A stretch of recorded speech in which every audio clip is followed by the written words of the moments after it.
you will feel lost. You will feel like an outcast, and the people around you won't understand.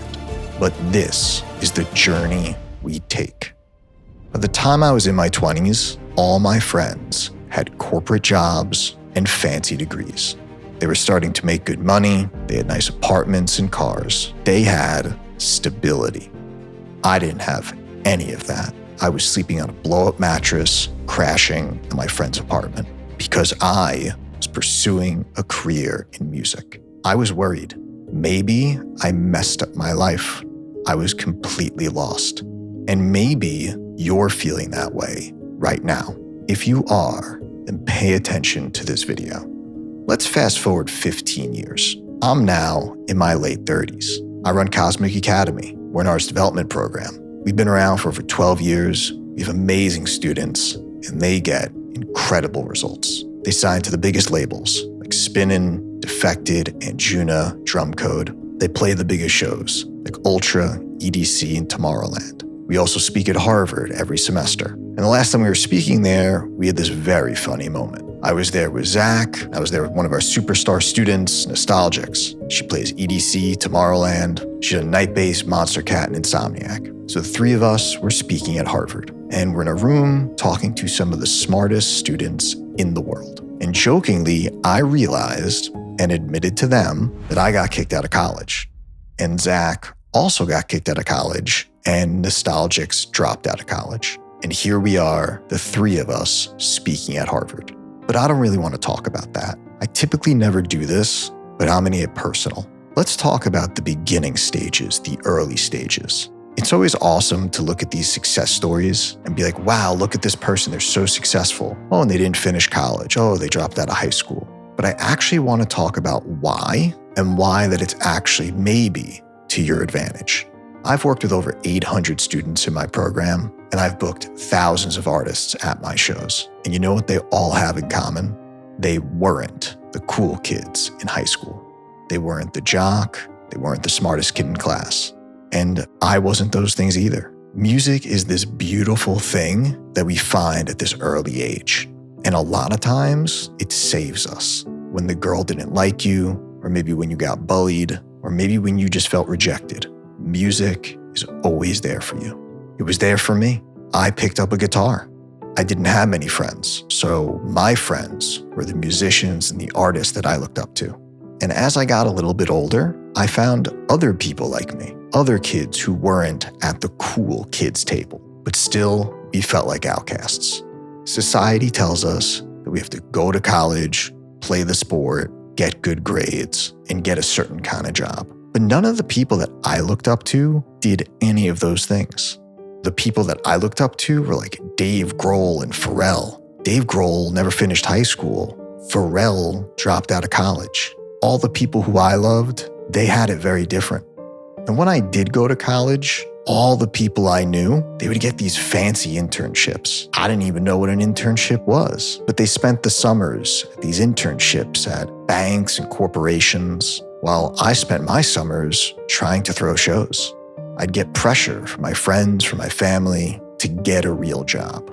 I'll never forget this. I even had this one family member that went to my parents and spoke to my parents about the risks and the negativity about working in nightclubs and doing shows, and that I had to stay away from that world. And I just want to say, all these people, they have good intentions. Your friends, your family, if they're telling you to get the real job, if they're telling you to take a safer path, I get it. They're saying that to you like they said it to me because they care, because they love you. Making it in music is extremely hard. There are way more accountants in the world than there are touring artists. So I never felt disrespected or attacked when someone would tell me those things. And neither should you.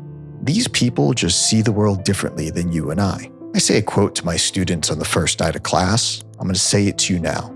Necessity is the mother of innovation.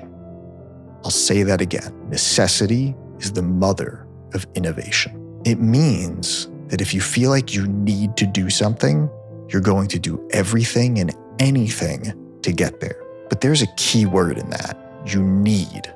Not you want to do it, but you need to do it. If you kind of just want to do something in life, you're not going to grasp all of your innovative powers to do that thing. So I always look at my students and I say, I believe you're sitting here because music has transcended from a want into a need in your life. And they nod their head, yes. By the way, if you're in that category and music is a need in your life and you're willing to work very hard to get there, you can apply to a program like ours. I'll leave a link below in the comments. But you have to have that level of passion and commitment to do that thing. And most people, they just will never understand that. In some ways, I actually feel bad for them. If you're watching this video, then you're probably willing to do anything to achieve that dream. Some of the people that are discouraging you, they might not be able to dream that kind of dream. They're not like us, and that's okay. But I must admit, in my 20s, this was very hard for me to reconcile. I had no money in my bank account, and I was spending all my time and energy trying to do shows. A lot of times the shows didn't make any money, sometimes they lost money, and I wanted to quit hundreds or thousands of times. But necessity is the mother of innovation, and I just kept innovating. As you move along in this industry, I promise you will find more people like you. The outcasts, we call them, but once you get there, you don't feel like an outcast anymore. Because the people in music, we're all like that. And yeah, the people from the outside, they might call you crazy for doing it like they called me crazy for doing it. Steve Jobs, he had this incredible quote, "Here's to the crazy ones, the misfits, the rebels, the troublemakers, the round pegs in the square holes." He goes on to say, they change things because the people who are crazy enough to think they can change the world are the ones who do. Now, I'm not saying that we're trying to change the world. You have to be a little bit crazy to think you're going to make it in music and turn it into a career. You have to be a little bit crazy to think that hundreds or thousands or millions of people are going to want to listen to your song. And yes, it is a bit crazy to think that a college dropout will stand on stage at a record-breaking show that they sold out in 8 minutes. Or it's a little bit crazy to think that they'll be speaking at Harvard one day. But the people that are crazy enough to think that they can do that are the ones who do. So go follow your path, even if it's not an academic path or a corporate path, and even if people around you think it's a crazy path. There's plenty of us here, and we can't wait to see you.